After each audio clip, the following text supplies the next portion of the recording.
자, 오늘 본문은 스테판이 순교하는 사건입니다. 우리 너무 잘 알려진 사건이죠. 스테판의 순교. 54절은요, 그의 순교의 이유를 이렇게 밝히고 있어요. 이런 말을 들었을 때 그들은 가슴을 도려낸 듯이 몹시 화가 나서 스테판한테 이를 갈고 있었다. 이 스테판이 순교를 당한 이유는요, 그의 말 때문이라는 거예요. 그가 전한 설교 때문이었어요. 설교 때문에 죽었다고요. 스테판은요, 매수된 거짓 증인들의 증언과 하나님의 율법을 부정하는 신선 모독죄를 범했다는 그 거짓말 때문에 유대아 최고의회 앞에 서게 되었고요. 그 자리에서 구약에 근거한 예수 그리스도의 복음과 성전과 율법, 이것을 모독하고 있는 것은 내가 아니라 바로 유대아 최고의회 당신들이다. 유대인 당신들이다. 이것을 선포했습니다. 그것을 선포하는 긴 설교를 했잖아요. 스테판은 물러서지 않는, 타협하지 않는 설교를 통해서 결국 순교의 자리에 임하게 된 거예요. 그 설교 때문에. 스테판은 예수님을 위해 죽은 최초의 인물이 된 겁니다. 굉장히 영광스러운 거 아니겠습니까? 정말 성경에 기록된 사람 중에 예수님 때문에 최초로 순교한 사람, 그게 스테판이에요. 유대인들의 폐부를 찌른 그 스테판의 설교가요, 종교 지도자들의 마음을 도려내 버렸어요. 그게 성경의 증언이에요. 마음을 도려냈어요. 와, 도대체 어떤 설교길래 마음을 도려냈을까요? 마치 여기서 이 도려냈다는 것은요, 톱으로 썰어서 조각을 내는 것처럼 깊이 자극했다라는 뜻이에요. 톱으로 썰듯이. 2장에서 베드로의 설교에서도 비슷한 반응이 있었어요. 사도행전 2장에 보면 베드로의 첫 번째 설교를 통해서 어떤 일이 있었냐면, 제가 한번 읽어볼게요. 이 말을 듣고서 사람들이 마음에 크게 찔려 베드로와 또 다른 사도들한테 물었다. 우리가 무엇을 해야 하겠습니까? 우리 개역개정에서는 우리가 어찌할꼬? 그게 베드로의 설교를 통해서 나왔던 청중들의 반응이었어요. 우리가 어찌할꼬? 똑같이 설교를 듣고 마음이 찔렸는데 전혀 다른 반응이 나온 거죠. 2장에서는 우리가 어찌할꼬 했는데 지금 여기 7장에서는 지금 전혀 다른 반응이 나타난다고요. 베드로의 청중들은 우리가 무엇을 해야 하겠습니까? 회개했는데 스테판의 청중들은 똑같이 마음이 찔렸지만 뭐라고 말해요? 이를 갈고 있었다. 여러분, 똑같은 복음을 들었고요, 똑같이 예수의 메시지를 들었는데 어떤 사람들은 가슴을 치며 회개했고 어떤 사람들은 이를 갈았다. 위기의 순간이죠. 스테판에겐 지금 굉장히 위기의 순간이에요. 안 그래도 지금 마음에 안 들어서 붙들어 온 자인데 자신에 대한 변론을 해보라고 기회를 주었더니 자기는 변론하지 않고 뭘 했어요? 종교 지도자들을 자신들을 앞에 두고 신랄하게 비판하는 일장 연설을 늘어놓았으니까 오죽했겠냐고요. 그 분노가. 유대아 최고의회인데 저거 그냥 지금 당장이라도 눌러서 죽이고 싶었겠죠. 자, 그런데 모두가 으르렁거리는 이 유대아 최고의회 안에서 유일하게 한 사람만 태어내요. 한 사람. 모두가 이를 갈고 있었대요. 그런데 한 사람만 태어내요. 의연하다 못해 이 사람 평안하기까지 한 거예요. 그 사람이 누굽니까? 55절 같이 한번 읽어볼까요? 시작. 한편 스테판은 성령으로 가득 차서 하늘을 뚫어지게 바라보았다. 그는 하나님의 영광과 또 예수님이 하나님 오른쪽에 서 계신 것을 보았다. 그 태어난 한 사람 누구예요? 스테판. 스테판은 평온한 모습으로 하늘을 바라봅니다.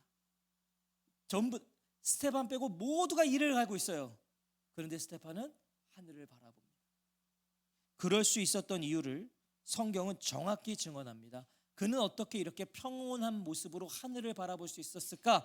그 뭐라고 말씀하고 있어요? 성령으로 가득 차서. 성령으로 가득 차서. 스테판은 자신의 생명이신 예수 그리스도가 약속하여 보내신 그 성령으로 지금 가득 차 있었어요.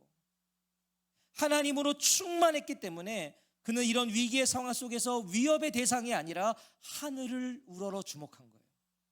여러분, 대부분은요, 내 눈앞에 위협의 모든 걸 빼앗기죠. 아무것도 안 보일 거예요. 그냥 나를 위협하는, 나를 노려보는 그 사람들만 보이지. 그러니까 거기서 벌벌 떨 수밖에 없는데 스테판은 아니요, 그들이 보이지 않았어요. 그에게는 하나님만 보이는 거예요. 주님만 보이는 거예요. 이것이 하나님의 사람의 특징입니다. 하나님의 사람은 어떠한 상황 속에서도 하나님을 바라봅니다. 우리 그런 얘기 들어보셨죠? 사방이 막혔어요. 하늘은 늘 열려 있다는 거예요. 하늘은 늘 열려 있다. 우리가 인생 살다 보면 사방에 우겨싸임을 당한 것 같은 때가 있어요. 완전히 막다른 골목길에 내가 갇힌 것 같죠. 그런데 그때 하늘은 열려 있다. 그리고 제가 참 좋아하는 말인데 하영조 목사님 그런 말씀하셨거든요. 우리가 어떤 무엇을 했을 때 문이 닫힐 때가 있어요. 안 열리는 거예요. 나는 참 열심히 기도하면서 준비했는데 이거 닫혔어. 근데 그때 대부분의 사람은 이 닫힌 것 때문에 실망하고 거기서 절망하는데, 아니요, 이것이 닫혀 있다면 하나님은 또 다른 문을 열고 계신다는 거예요. 그러니까 여기만 보고 있지 말라는 거죠. 하나님은 나에겐 그게 유일한 문인데, 아니, 하나님에겐 다른 문이 있다는 거예요. 바로 그것이 하나님의 사람의 특징이죠.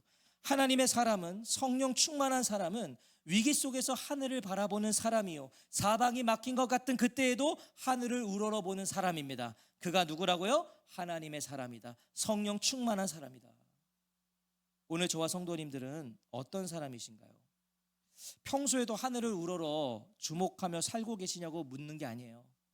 제가 지금 평소에도 하늘을 우러러 바라보고 사십니까? 라고 묻지 않아요. 그러나 적어도 위기 속에서 우리가 문제를 만났을 때 가장 먼저 어디를 바라보시냐는 겁니다. 평상시에 바라보는 건 왜 안 여쭤보냐면 그건 불가능해요. 어려워요. 그런데 위기가 있을 때, 오늘 내가 정말 문제를 만났을 때 우리는 가장 먼저 어디 바라보냐고요. 혹시 그때도 엉뚱한 데 바라보고 있는 게 우리 아니에요?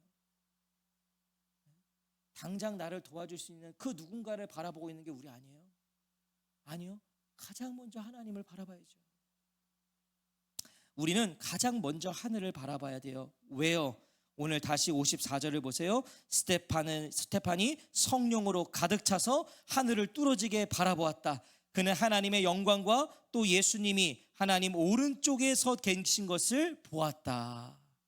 스테판은 하늘에서 하나님의 영광과 예수님을 봐요. 하늘을 본 자만이 볼 수 있는 거였죠. 만약 스테판도 내 눈앞에 있는 현실을 바라보고 있었고 나에게 으르렁거리는 유대야 최고 의회를 바라보고 있었다면 그는 절대 자신을 바라보는 주님을 볼 수 없었던 거예요. 자, 사도행전 1장에서 승천하신 예수님이 7장에서 처음 등장하십니다. 여러분 지금 처음 등장하신 거예요. 1장에서 승천하셨잖아요. 그 다음에는 등장 안 하셨는데 지금 처음으로 스테판이 그 주님을 본 거예요. 저는 저와 성도님들이 이 은혜를 누리시기를 축복합니다. 주님을 보는 거죠. 그런데 예수님의 모습이 특별합니다. 예수님이 하나님 오른쪽에 서 계신 것을 보았다. 오른쪽에 서 계신 걸 보았다. 누가복음 22장 69절에서 예수님 이렇게 말씀을 하셨어요.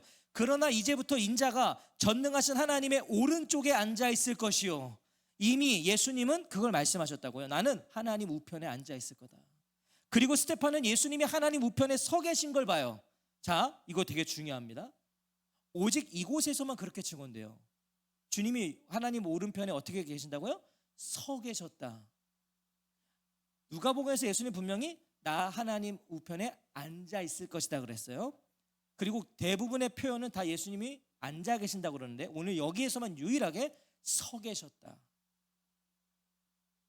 오른쪽은 잘 아시는 것처럼 명예롭고 영광스러운 자리를 뜻합니다.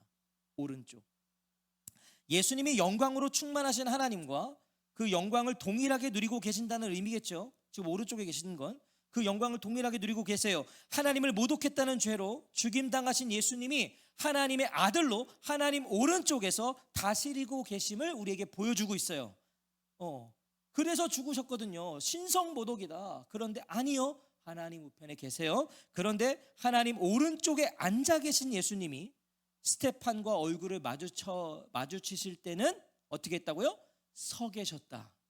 이게 오늘 굉장히 중요한 거예요. 앉아 계셨던 분이 스테판과 얼굴을 마주할 때는 서 계셨다. 예수님은 지금 뭘 하고 계신 걸까요? 서 계셨다는 건 뭘까요? 스테판을 맞이하고 계신 거예요. 예수님이 맞이하고 계신 거예요. 예수님은 아시는 거죠. 이제 스테판이 곧 나의 품으로 올 것을 알고 계셨어요. 예수님 앉아 계실 수가 없는 거예요. 서서 그를 바라보셨다. 첫 순교자를 환대하기 위해 우리 주님이 서 계신 겁니다. 성경이 오늘 우리에게 뭘 가르쳐줘요? 우리가 이 땅에서 우리 코에 크대서 호흡이 멈추는 순간 주님은 서서 우리를 맞이하신다. 어서 와라, 어서 와라. 저는 그래서 아무리 생각해도 죽음은 절대 슬픈 게 아니에요. 그리스도인에게는 정말 그래요. 뭐가 슬퍼요? 주님께 가는 게 낫지. 여기서 좋으신가 봐요. 아주 그냥 여기서 오래 살고 싶은 분들은 세상이 좋은 거야. 행복해 막 여기가. 이 땅이 지긋지긋해서 주님을 빨리 뵙고 싶기 원하시기를 축복합니다. 낯설어야죠. 여기가 낯설어야지 우리는.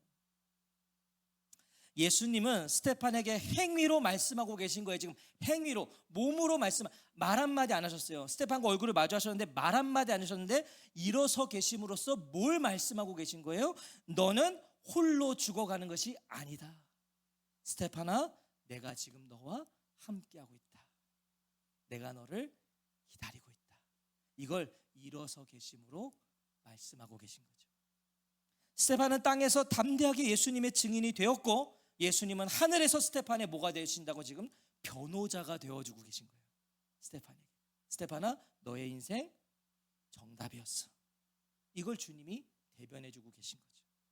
스테판은 자신이 사람들 앞에서 예수님을 인정했듯이 예수님이 하나님 앞에서 자신을 인정하고 계신 걸 본 거예요. 그러니까 우리 나중에 천국에서는 우리가 확인할 수 있겠죠. 나중에 우리 그거 한번 확인해 보자고. 천국 가서 만났을 때 당신 죽을 때 예수님 일어서 있었어, 앉아 있었어?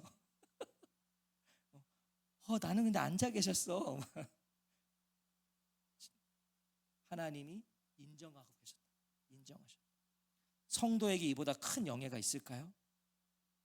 성경이 이것을 왜 기록해서 우리에게 이걸 증거하게 하셨을까요? 왜 이 부분을 왜 기록하셨을까요? 그래서 왜 우리 보고 알게 하셨을까요? 알라는 거죠. 우리 보고 알라는 거예요. 이것이 하나님의 사람들에게 주어진 영예라는 걸 가르쳐 주는 거예요. 얘들아, 너희들의 영예는 바로 이거다. 주님이 너희를 위해 서서 기다리신다. 그러니 하늘을 보라는 겁니다. 그러니 어떤 상황 속에서도 하늘을 우러러 주목하는 사람들이 되라는 거예요. 하늘을 우러러 주목하는 사람. 이 놀랍고 영광스러운 장면을 보았는데 어떻게 잠잠할 수 있겠어요? 입장 바꿔서 저와 성도님들이 하늘을 우러봤는데 주님이 서 계신 걸 봤다면 거기서 입 닫고 있을 사람 어디 있습니까? 놀라 까무러치겠죠. 기쁨의 환호를 치겠죠. 스테판은 큰 소리로 자신이 본 것을 있는 그대로 선포한 거예요. 그래서 오늘 성경에 기록된 거예요. 스테판이 그걸 큰 소리로 말해서. 자, 56절 같이 읽어보겠습니다. 시작. 스테판이 말했다.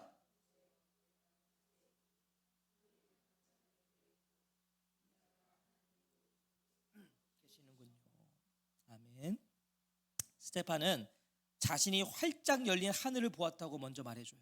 나 활짝 열린 하늘을 봤다. 예수님이 세례를 받으실 때도 하늘이 열렸죠. 이건 뭘 의미하는 거예요? 하나님의 임재를 의미하는 거예요. 하나님 지금 임재하고 계신 거예요. 스테판은요, 예수님의 신성을 선포합니다.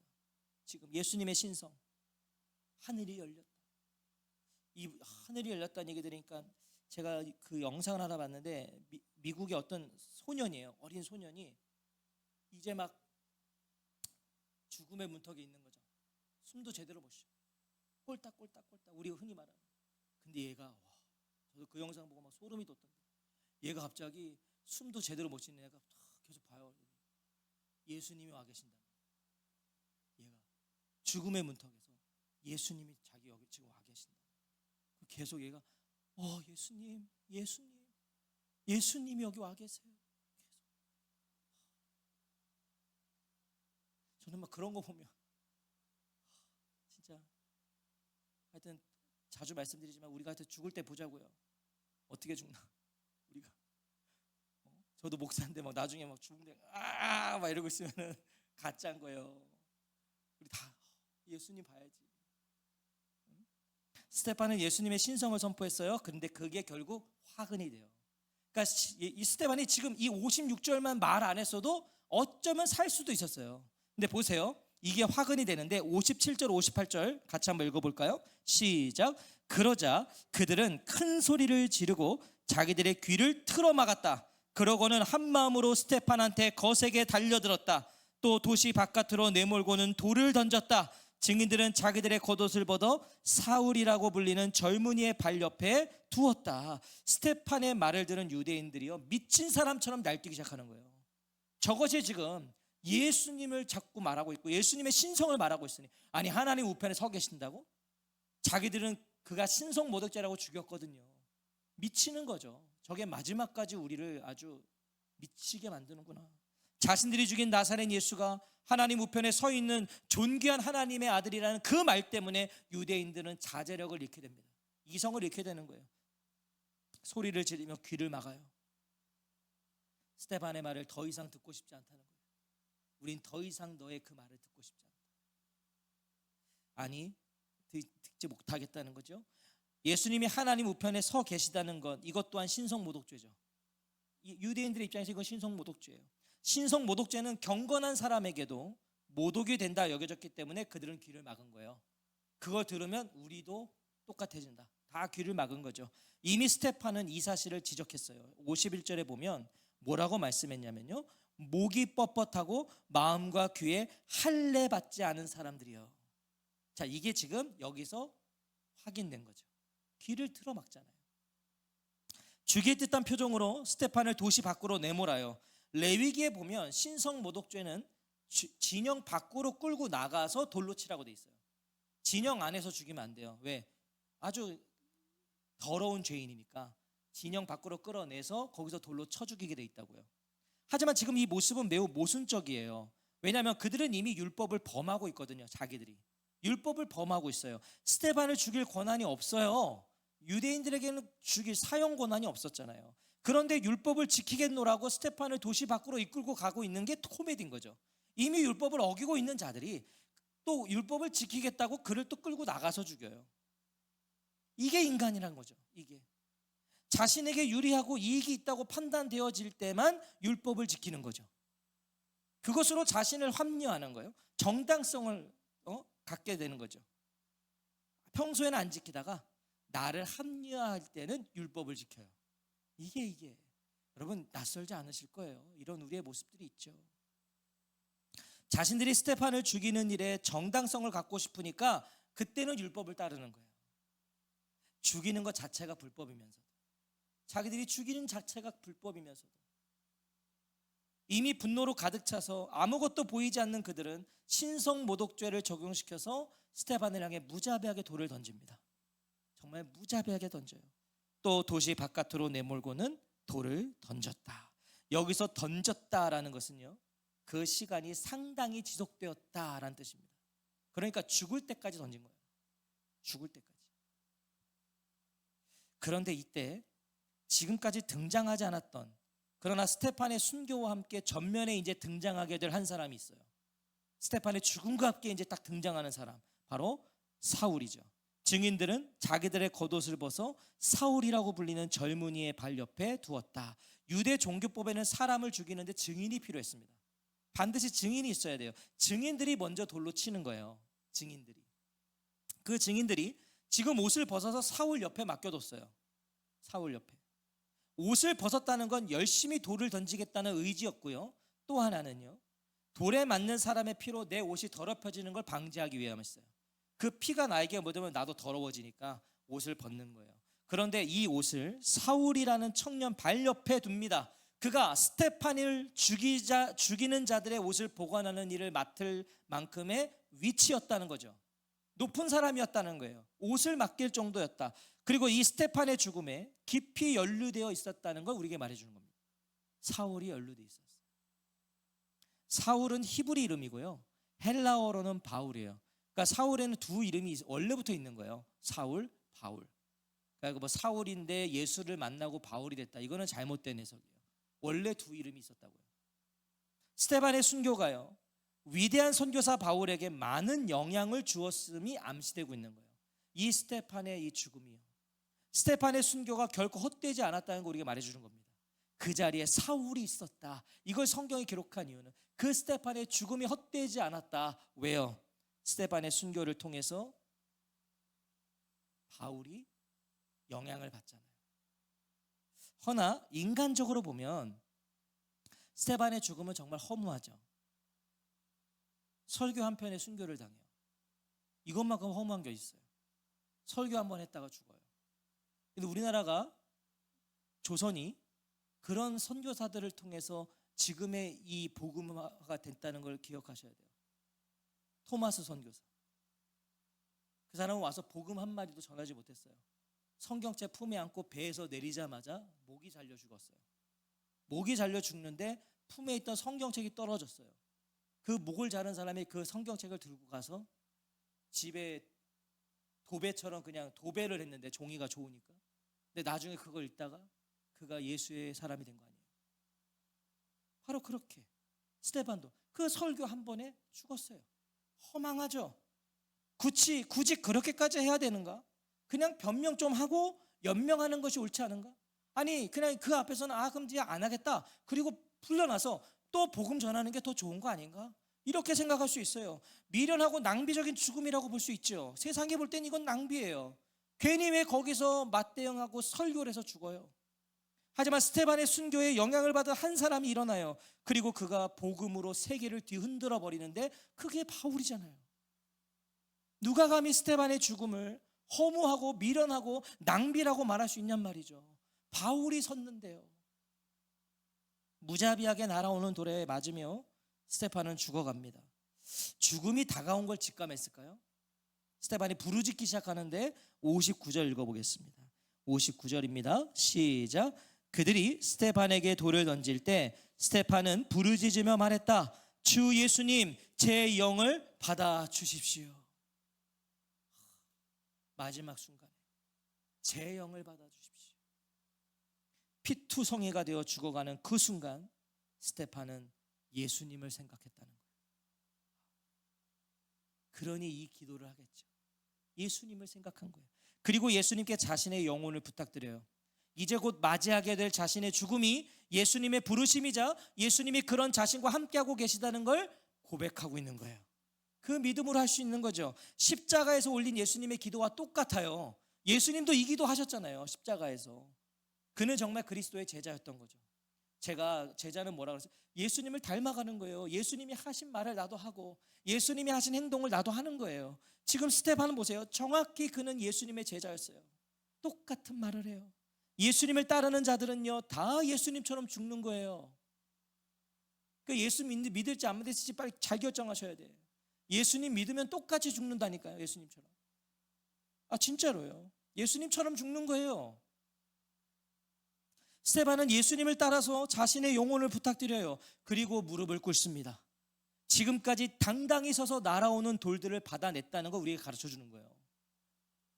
계속 다 받아낸 거예요. 그냥 스데반. 그리고 다 받아낸 후에 무릎을 꿇었다. 60절을 같이 읽어볼까요? 시작. 그러고는 무릎을 꿇고 큰 소리로 외쳤다. 주님, 저 사람들에게 이 죄를 묻지 마십시오. 이런 말을 하고 스데반은 잠들었다. 자, 이거 누가 한 기도죠? 예수님도 이 기도 하셨잖아요. 기도를 위해서였는지 아니면 이제 더 이상 서 있을 힘이 없어서였는지는 우리가 알 수 없지만 그는 무릎을 꿇고 자신을 향해 무자비하게 돌을 던지는 그들을 용서해 달라고 주님께 기도해요. 주님, 저들을 용서해 주십시오. 저는 아무리 이거는 인간이 할 수 있는 가장 위대한 기도예요. 돌로 두드려 맞으면서 이 기도를 할 수 있다고요? 째려만 봐도 그걸 못 참는 게 우리인데 대단한 기도 아닙니까?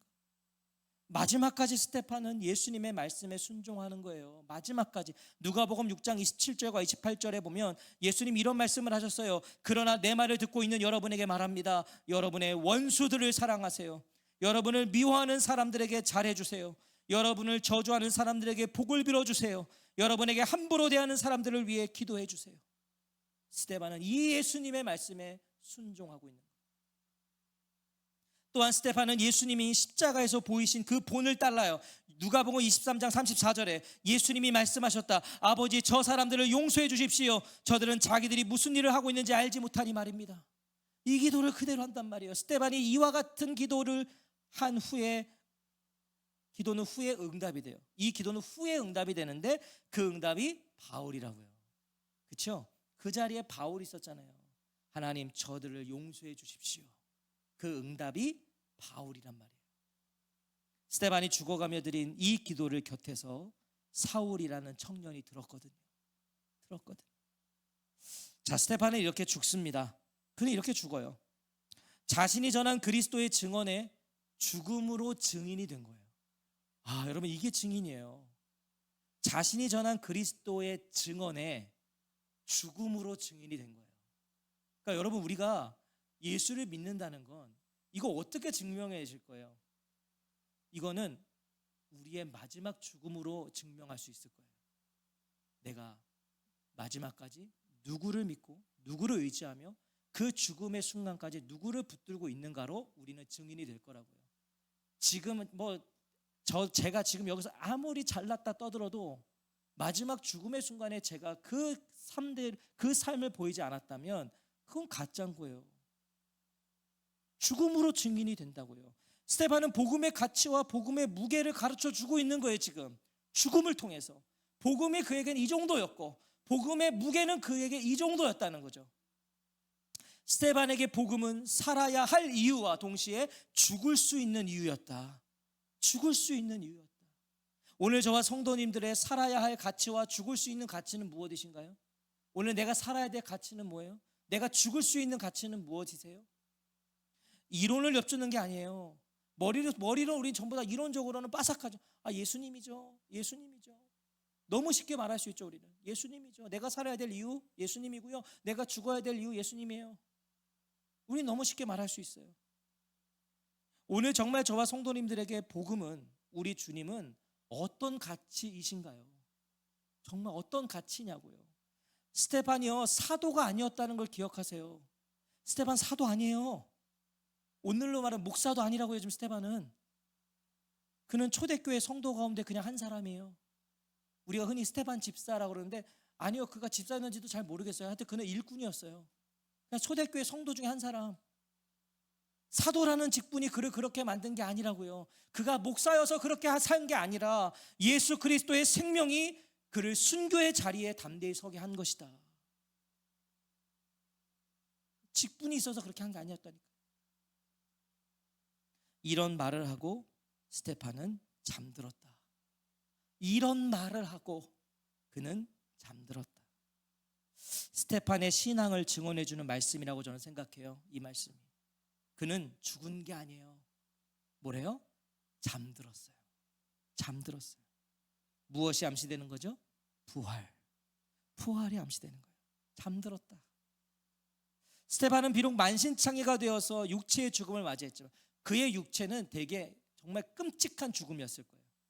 돌로 막 죽을 때까지 쳐 맞았으니 그 육신이 온전했겠습니까? 너덜너덜해졌겠죠. 그러나 그는 이 땅에서 영광 중에 계신 예수님께 자신의 영혼을 맡길 수 있었고요. 그 주님이 영광 중에 다시 오시는 그날 육체까지 부활에 참여할 것을 알기 때문에 그 주님과 운명을 같이 할 수 있었던 거예요. 그래서 그는 그 돌을 그냥 받아낸 거예요. 내 육체 다 망가져도 괜찮다는 거예요. 이거 망가져도 나는 다시 그날에 가장 좋은 몸으로 부활할 것이다를 그는 알았던 거예요. 사랑하는 성도 여러분, 성도는 죽으나 사라지지 않아요. 성도는 그래서 잠드는 거예요. 잠자는 거라니까요. 깰 날이 있다. 왜 성경이 잠잔다고 했냐? 깰 날이 있다. 깨어나면 영원을 사는 거예요. 깨어나면 영원을 산다. 그리스도 예수 안에 있는 우리의 결론입니다. 아멘. 우리의 결론이에요. 사나 죽으나 그래서 우리의 소망과 위로와 힘과 용기는 하나님 우편에 서 계신 예수님이신 거예요. 예수님. 오늘 어떤 하루를 보내셨어요? 어떤 상황에 놓여 계시죠? 지금 어떤 마음으로 이 자리에 계신가요? 오늘 어떤 마음으로?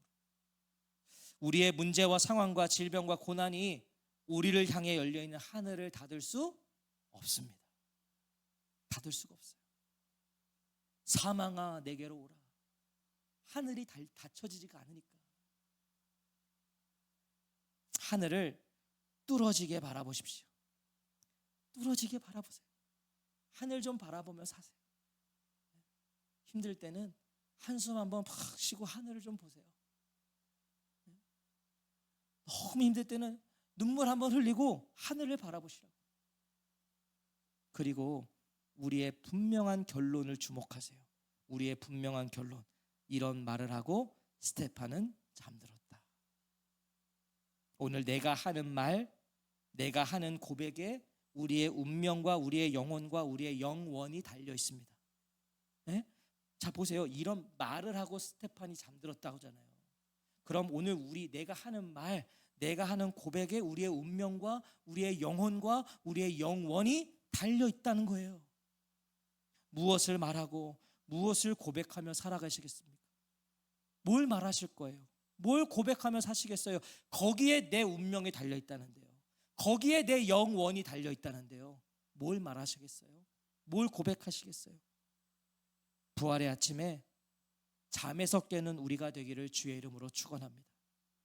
여러분, 부활의 아침에 잠에서 깨는 건 무엇으로 결정된다고요? 오늘 성경이 이 말을 하고 내가 어떤 말을 하냐는 거예요. 내가 오늘 어떤 고백을 드리고 있는가가 부활의 아침에 내가 깰 수 있느냐 깨지 못하느냐 그 차이를 만드는 거예요. 영원이냐 죽음이냐. 오늘 이 말을 하고 그 말이 무엇인지를 정확하게 오늘 고백하실 수 있는 저와 성도님들이 되시기를 주의 이름으로 축원합니다. 아멘.